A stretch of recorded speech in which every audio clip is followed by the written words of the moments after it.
Hello, everyone. Welcome to our session on some of the new concepts introduced in project operations.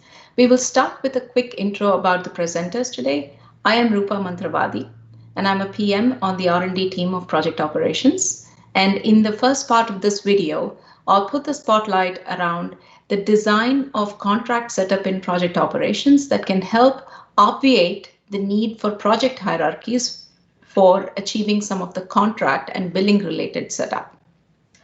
Also joining me in this session is my colleague Sigita.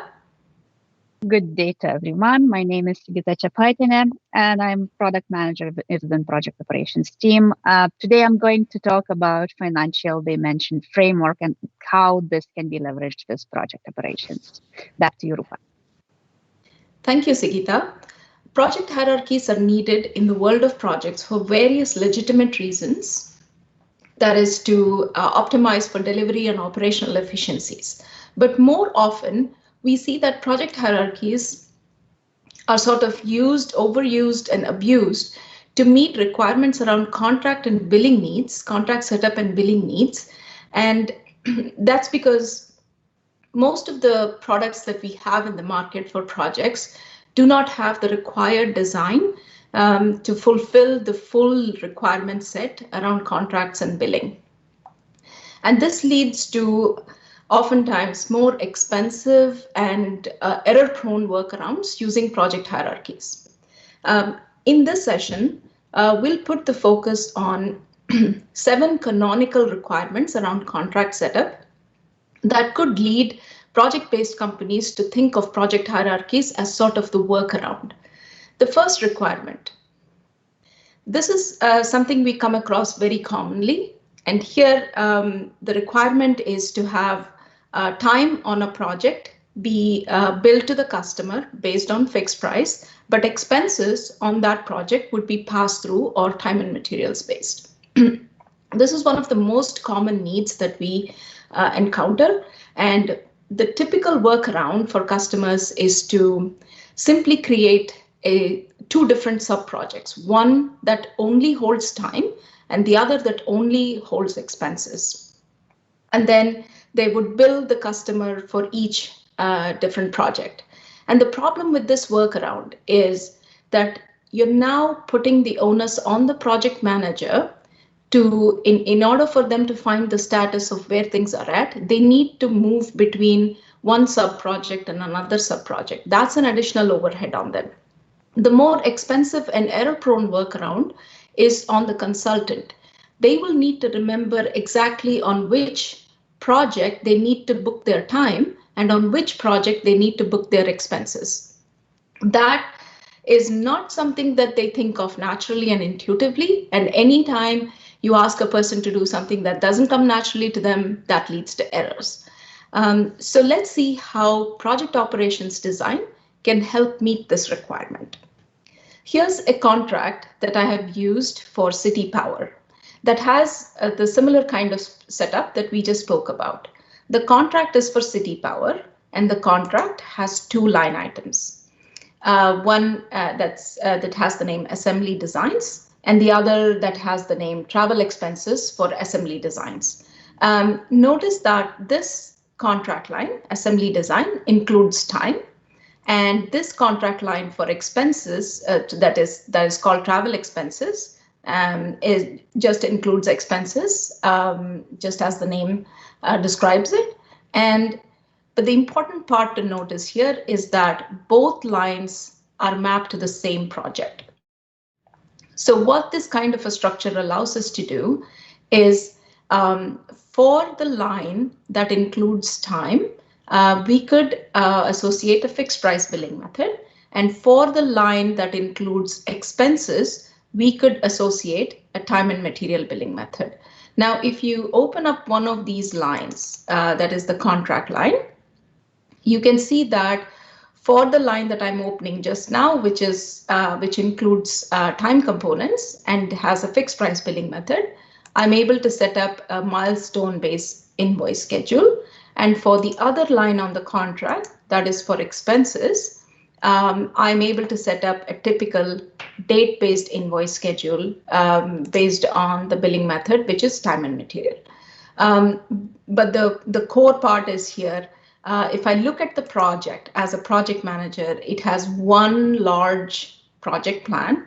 I don't have to, as a PM, I do not have to shift or move between sub-projects, and my consultants can record all their actuals naturally and intuitively against the tasks of this project and not have to remember that, oh, hey, I'm recording expenses, therefore I need to select a different project code. So if you look at the actuals that have come in against this project, you will notice that there was one time entry that came in. And because time on this project was tied to a fixed price billing method, that time did not result in a corresponding unbilled sales. Whereas if you look at all the expenses that have come in so far, because expenses have been set up to be time and material based, each expense has resulted also in a revenue or an unbilled sales transaction. So the product is smart enough to know, based on the contract setup, how to treat time entries and how to treat expense entries. So this reduces or minimizes the overhead on part of the project manager or the consultant and just says, okay, if you set up your contract right, the system will take care of that. And so you don't have to resort to project hierarchies. Let's move on now to requirement number 2. In requirement number 2, the common pattern, this is also a pretty common requirement that we see, is basically one part of the project, say prototype phase, it will be fixed price. And a second part of the project, the full implementation, is going to be time and materials based. This is something we see pretty common and very often. And again, in this case, just like the previous case, customers immediately resort to their Swiss Army knife of project hierarchies and create 2 sub-projects, one for prototype phase, one for full implementation phase. And the problem this creates is mainly for the project manager. When they want to roll up costs across the 2, they would need to basically build another parent project, roll up the required information. If they want to see the tracking of these tasks and how much each task has progressed and how are we doing with schedule, they again need to have additional clicks to move between sub-projects to access the project plan. How can project operations design help with this? So I have a project here, a contract, for example, and this contract is for AirDatum, and this is installing robotics on AirDatum assembly lines. I only have one project here. If you notice, there is one large project. As a PM, this is where I live. I don't have to go anywhere else. This is my huge project plan and I want to stay here. That is my requirement. So I have created phases here: prototype phase, installation of arms, telemetry and diagnostics, with subtasks underneath that. Now, how do I then ensure that prototype phase, when it comes to billing the customer, that would be treated as if it were a fixed price component of the contract, and how can installation and telemetry be considered as time and material components of this contract? And for that, the design of project operations has a way where you can associate billing terms to project tasks. So if you look at how this task billing setup tab on the project, you'll see that all of the prototype related tasks are associated to a contract line called prototype work, which has a fixed price billing method. Whereas if I go down to any of the installation and a telemetry, and if I try to expand one of these, that is assigned to a different contract line, and the billing method on that contract line is time and material. So if I go back, the same information can be accessed on the contract itself. So if I go back to the contract and I look at the contract lines, I see there is a distinct line called prototype work for fixed price, and I see another distinct line called full implementation of robotics on AirDatum assemblies, and that's time and material. But again, the important point to focus is they are both tied to the same project. So the project manager does not have to move between sub-projects.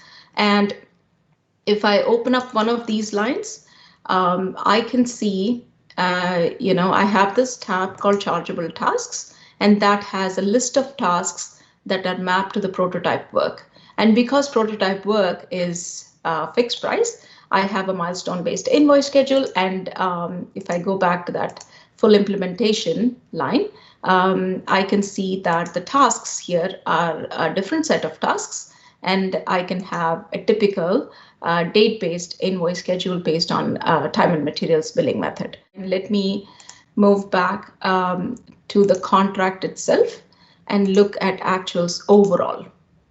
So I see that there is some time recorded against ADT as is design task. And if I look at that ADT as is design task, that is linked to a fixed price contract line. And so that resulted in that task recording a cost side transaction, but not a corresponding unbilled sales. But if I look at the next time transaction that has come in, that is against the task ADT installation and tuning. And if I look at ADT installation and tuning task over here, I see that it is linked to the full implementation contract line, which follows a T&M billing method. And so if I look at that, that resulted in a corresponding unbilled sales, so that you can then invoice this unbilled sales to the customer. So that's a little bit about how requirement number 2 can be achieved without project hierarchies, thereby reducing the overhead on the project manager. So let's move on to requirement number 3. That's also something very commonly we encounter. In this case, the underlying requirement is that customer wants to track pre-sales or pursuit costs against the project. However, those have to be non-chargeable.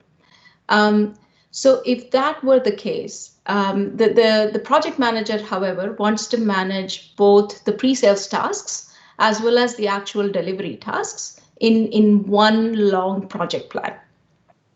If that were the case, creating sub-projects again causes the same overhead. Project manager has to go there and here in order to see how each phase of that, how the pre-sales work is going on and how the actual implementation is going on. And the other overhead is, in this case, is also the consultant. The same set of engineers could be staffed both in the pursuit phase tasks as well as in the real implementation. Now, in order for the person to record time, they need to know, oh, is this pursuit phase task or is this a full implementation task? And based on that, they will need to select the correct project when recording their time or expenses. So if you see project operations design, if I move on to the project that I created for this, illustrating how this setup can be made, I have a project, consolidated assembly fabrication work. And in that project, I have a few tasks. And these tasks, some of these are pre-sales or proposal phase tasks. Some of these are actual delivery work. Now, if I access the task billing setup, I can see that some of these tasks in the pre-sales and proposal phase, like say establish key stakeholders, or there is a customer offsite, some kind of gathering or an offsite with the customer, those tasks have been flagged as being non-chargeable. And what this helps me do is whenever there is time recorded on any of these tasks, like establishing key stakeholders or customer offsite, that time will be marked as non-chargeable. So therefore, it will not add to the invoiceable total to the customer.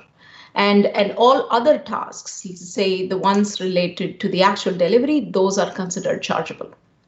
So if you look at the related contract, if you open up that contract line and you see the chargeable tasks tab, you can also see the same information presented differently on the contract, but with the same actual data.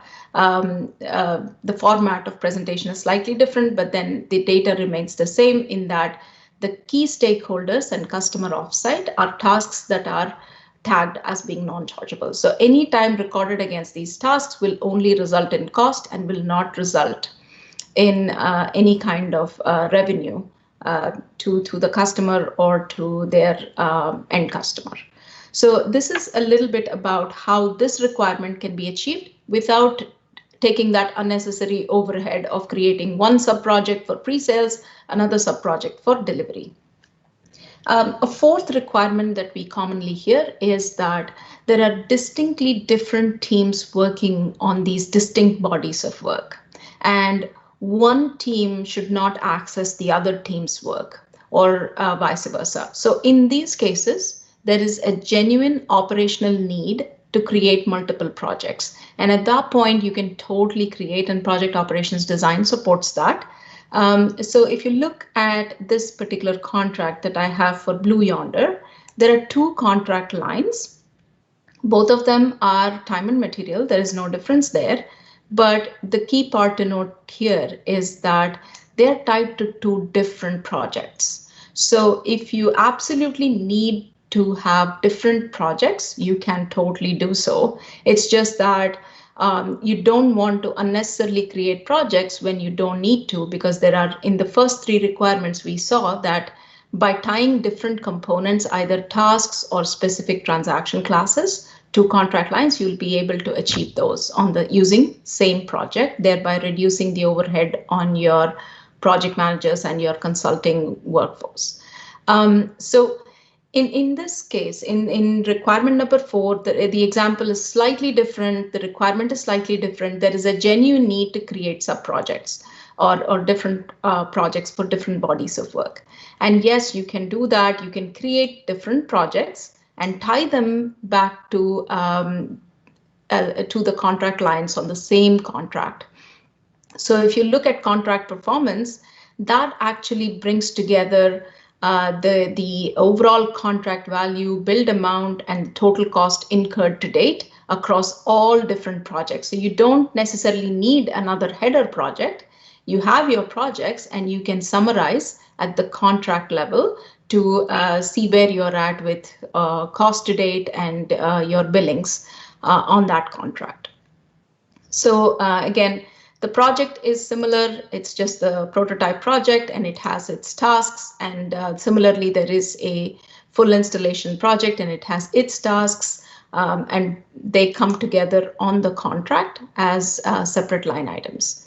And there is a slight different variation of this in requirement number 5, where the need here is basically to have different customers pay for different parts of the project.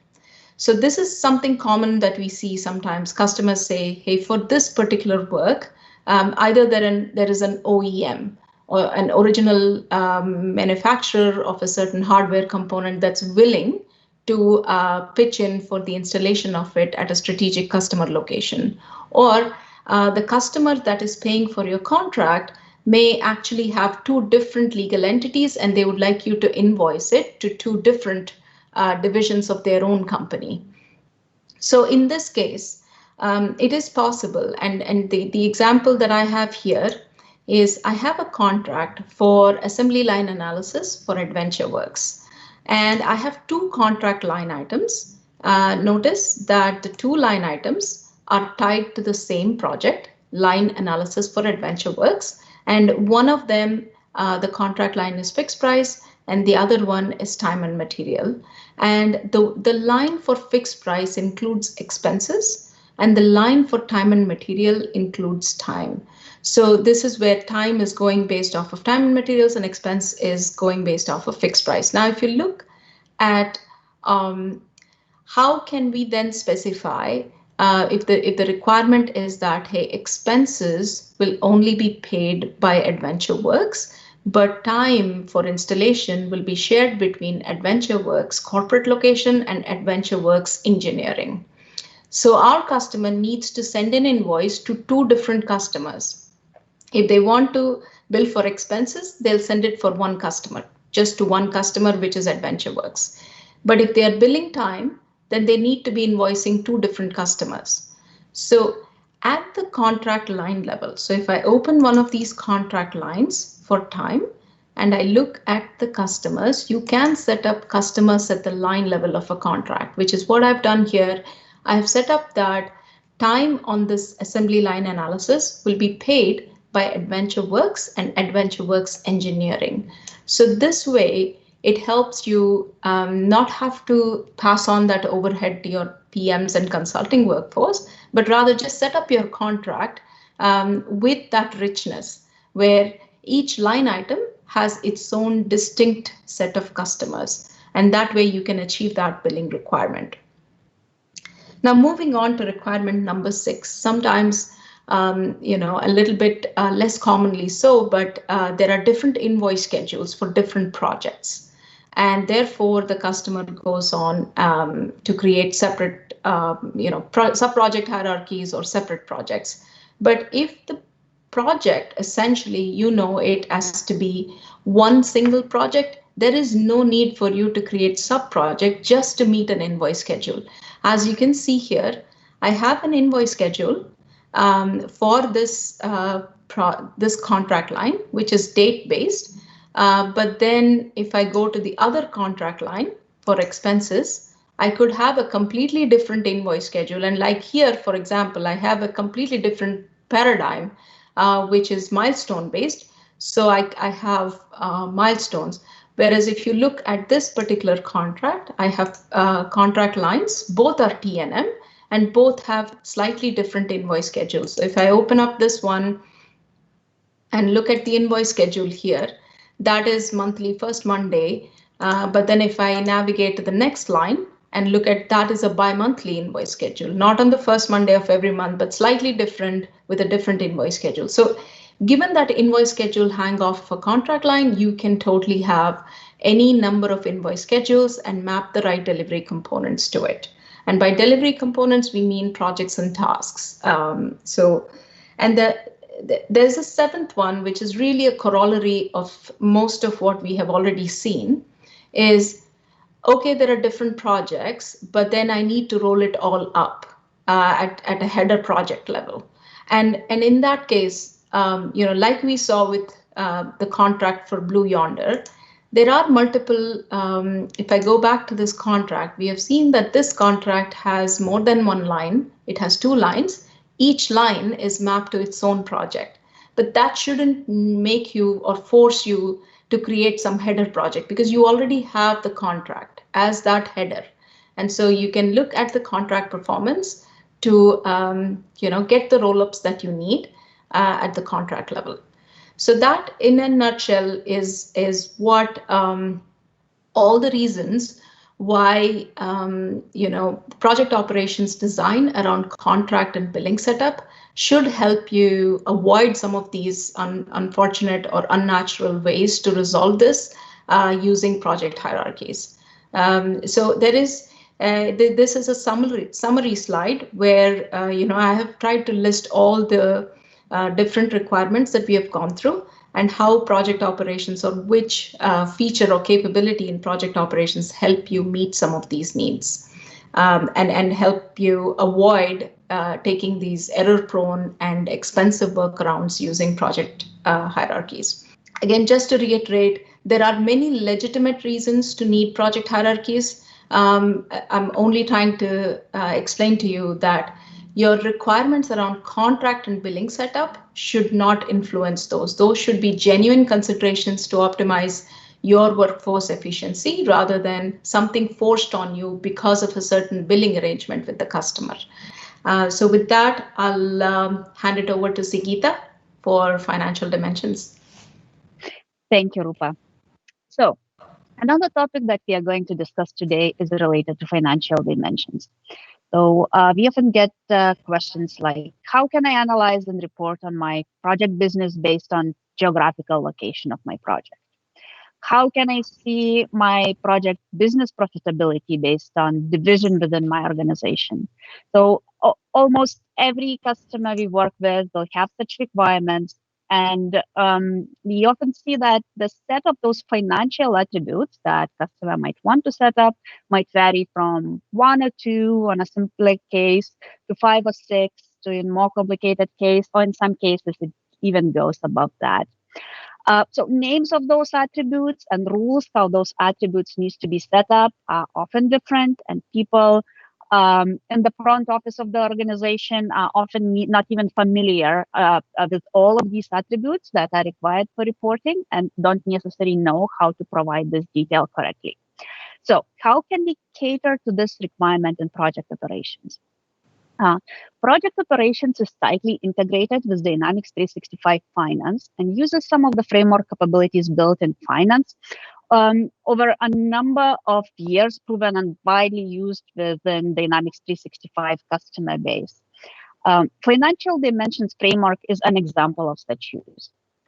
One can configure desired number of financial dimensions to be used with project business and define rules and controls how these can be accessed within the application.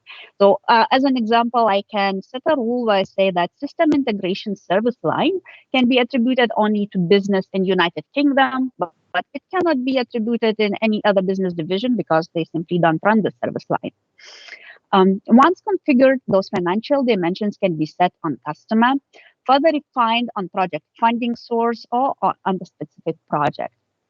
Estimates, billing, milestones, and transactions reported on the project get those dimension defaults copied over, and these can further be adjusted as desired already on the transactional level. And once cost is recorded or customer is invoiced, those financial dimensions get stamped on those transactions, and they also get attributed to project subledger and general ledger and can be used for downstream analytics and financial reporting. In project operations, we do separate those user experiences between front office and back office personas, as we already touched before. And we do it to ensure right level of richness and ease of use. It is must be as simple and lightweight as possible for project manager or team member. And I don't need to worry how to attribute my time worked against the project. With all of those financial dimensions, all I should need to worry about is how long I worked on this project, what that project was. And project operations sorts out how this should be defined and would automatically default those attributes and would record that related to the transaction, this shielding and hiding all that complexity from that business user. So with that, we are going to go into the product and look into a quick demo how this works. Okay, so I'm right now in my demo company, Contoso Robotics UK. And first thing that we are going to look at, the customer setup in this company. I have already configured the customer called Capable Sales. Let's look at the details, how that customer is set up. There is a ton of attributes that are used in both project operations and potentially in finance if you are using that capability in relation to project operations.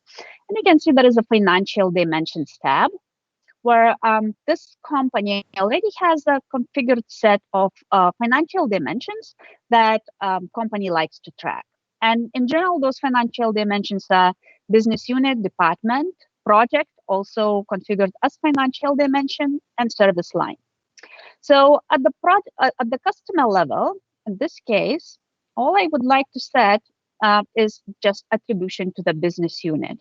Meaning whenever I'm using this customer, by default, transactions related to that customer should be attributed to business unit 003 called Management Consulting and Practice. Okay, so we have our customer set. Right now, what we are going to do next, we are going to create a project contract for this customer and a project stemming out of that. So I'm switching my hats to a project manager who is managing the project contracts, and that project contract might be created obviously higher up from the sales pipeline, starting with a quote that was won, and that quote might have been attributed to an opportunity. We are skipping all of that and we'll just create the project contract directly in this case, but the same would work if you do it from the winning the quote as well. So I'm creating a new contract, and let's say I call it Capable Sales Installation. And we obviously are going to attribute this to the Capable Sales customer that we just looked at. And owning company, if you will notice, is GBPM. That translates in our demo data to Contoso Robotics United Kingdom, and I have contracting unit also in GDPM.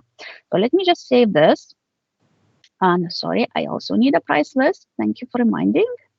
And let's save this contract header. And we will quickly add one contract line to make it very, very simple, just for example purpose.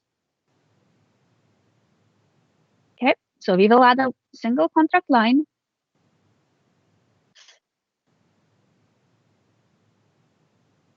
And we will say that it is installation. And we will set the billing method to time and material. And we'll just use quick create to create a new project for this contract line.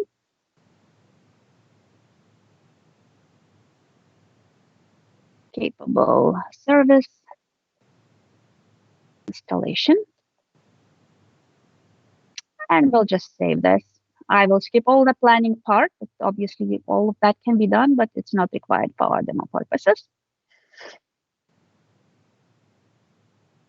Okay, you've got this saved. And as you see, as a project manager, I really wasn't worrying about all of those financial attributes and what that project or project contract should be associated with from the business unit perspective or from service line perspective. Right now, if I'm switching my hats to the project accountant, let me go back to the screen where we've been, and I will just look into this project in the project accounting view and together with some of the accounting attributes. I can see that capable service installation project. And looking at the default accounting attributes, I can see that because this project is associated with a contract for main customer is capable sales, and this attributes to the business unit 003 management consulting practice, system automatically defaulted this business unit to my project as well. And it's also defaulted the project value to capable service installation, and that is due to the financial dimension setup for the project, where we automatically default this value because this is the project that will be used as financial dimension. And let's say on top of that, I would like to indicate that specifically for this project, capable service installation, I'm going to use a default system integrations service line. And I can save this value. Continuing on that. As I have set up my financial dimension on the project, next, let's go on and quickly enter some time.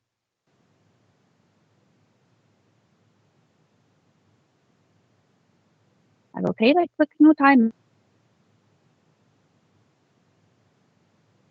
entry. And we'll log some work, let's say, for example, just 1 hour against the capable service installation project. Again, being a project team member, I don't need to worry about any of the financial dimensions. I will just going to submit this. All I indicated is the time I spent and what project I spent it on. And right now, as I have submitted this for approval, project manager is going to review this time, and project manager is going to approve this time. So right now, as this approval has happened, let's take a look at the accounting view, how those transactions are reflected from the accounting perspective.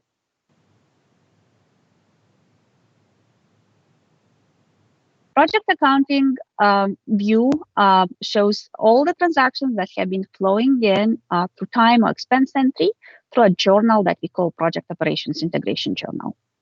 And this journal holds the detail of accounting view of those operational transactions that have been reported by project team members or project managers. So as we can see, system has created a journal here for me automatically, where it reported cost and unbilled sales transaction for that capable service installation project. And we can see that both cost price and sales price is attributed to this project.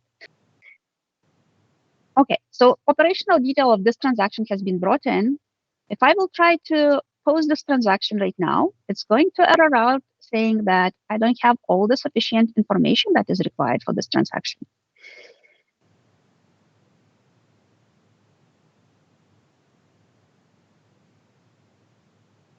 And this is an intentional control that allows me, the way I'm setting up the system, to avoid posting transactions where I haven't yet necessarily attributed my financial dimensions and all the accounting attributes to it. So I'm controlling it through a very simple setup. So when I'm setting up my projects, and I'm setting up my financial dimensions, additional setup that I would like to do is project group setup. And this attributing project group to this project allows me to indicate if that I have completed review of this project, and system will know right now how to process these transactions and attribute those when I'm processing these in the general ledger. So I have right now attributed as being a short term. And based on that, if I will look into my project cost and revenue profile rules that define how this will be accounted for, as this is time and material transactions that are flowing in. For the short term, I'm using time and material no WIP, project cost and revenue profile. And system is going to pick it up and use it. If I wouldn't indicate my project group on the project record, system would error out, as we just saw.